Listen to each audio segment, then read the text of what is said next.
A politician's speech made me cry, and I'm not even from her district. Whether you like her or not, you want to hear why.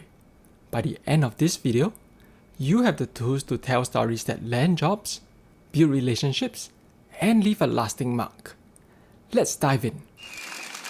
Apart from working with government agencies to deliver a better home for you, I've also been working hard to galvanize community resources and to deliver ground-up solutions to meet the needs of our families and our children. When I came to Pongo 10 years ago, let me be clear, in Pongo West, there was nothing, no facilities. I looked around me, so many young families, so many young children, not even a library for them. Yes, we now have a wonderful Pongo Regional Library, but 10 years ago, we did not have it. So what did I do?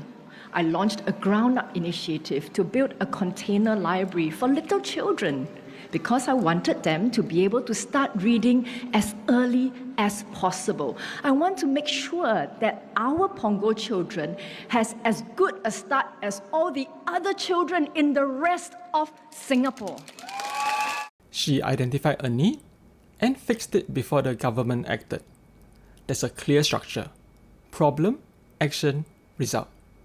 That's what gives a story its shape: a need, a response, and a transformation. This story makes her seem resourceful, proactive, and truly caring. And she doesn't just tell you what she did, she shows you who she is: someone who values children, education, and equality. To fully appreciate the impact of a story, let's compare it to her teammate. 2 years ago, we launched our second free TCM clinic in Pongo Shaw. That's good, but compared to Sun, it feels flat. Then Sun tells 3 more stories: real, raw, unforgettable.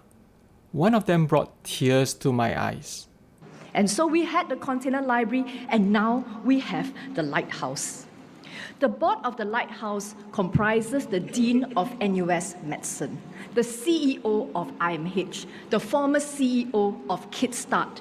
The programs at the lighthouse are carefully curated. I want the best for our children in Pongo. And already, lives have been transformed. Let me share with you some real stories. There is Adrian, a teenager with social anxiety. He came to the lighthouse because he was referred to us by a social worker. He could not hold a decent conversation with people. He was very, very shy. He had social anxiety. So he joined drama classes, which was based on game-based role play. And through these interactive sessions, he is now more confident, more able to talk to people, able to socialize. And then we have Yen, an 11-year-old boy who was prone to outbursts. He often called himself bad names, used bad words on himself. He called himself a liar, a bad boy. Many teachers, many people didn't know what to do with him. Our mentors, our counselors worked with him, and we found out that he had been traumatized by the death of a family member. Through conversations with him, the counselor worked with Yen to stop self-blame and to think positive thoughts. He now has aspirations to be a sportsman. He has aspirations to do well. And then there is Dan, 9 years old. I first got to know him at MPS, and he struck me by telling me how much he loved his 4-year-old sister. He said, "I sleep on the floor so that my sister can sleep on the one mattress we have at home." That night, I could barely sleep. Through the child well-being program at the Lighthouse, we furnished the family with all the furniture that they needed for their 3 young children. Dan also started coming to the Lighthouse for academic support. He started participating in the choir where our children sing songs of dreams, of hope, and they are able to aspire to a better future. My dear parents, my dear children, In Pongo, we spare no effort in galvanizing community resources. We want to create conditions for our children to thrive and to flourish. And there is so much we can look forward to in Pongo. Why is this even more powerful? She names real people and real struggles. It humanizes the issues. This boy, this life, this pain. And she doesn't shy away from messy emotions. By showing raw, painful struggles, she draws you into deep empathy. You feel sadness and then hope, because the child becomes a better person. Each story gives you hope and a reason to believe intervention works.